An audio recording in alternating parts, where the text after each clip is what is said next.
আসসালামু আলাইকুম dear viewers, কেমন আছেন? বৈশাখের এই দুপুরে আপনাদের সবাইকে শুভেচ্ছা, বৈশাখী শুভেচ্ছা। প্রচুর গরম পড়েছে, তাই না? আজকে আমি রান্না করেছি মাখা মাখা করে মুরগির মাংস, কোনো আলু দিইনি, ভুনা করার মতো হয়েছে।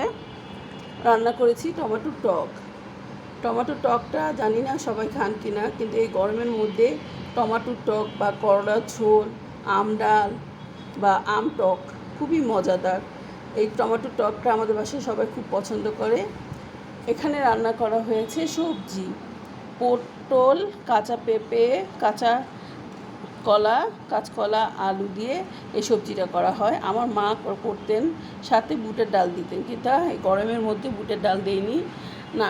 সুন্দর করে রসুন আর পেঁয়াজ দিয়ে বাগার দিতেন এবং নামানোর সময় ঘি দিতেন।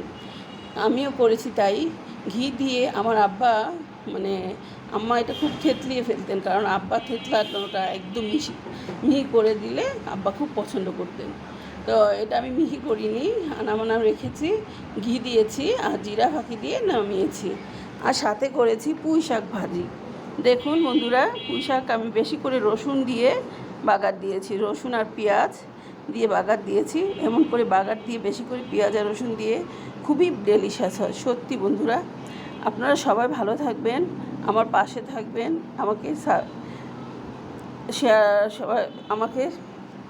আমার জন্য দোয়া করবেন। আল্লাহ হাফেজ।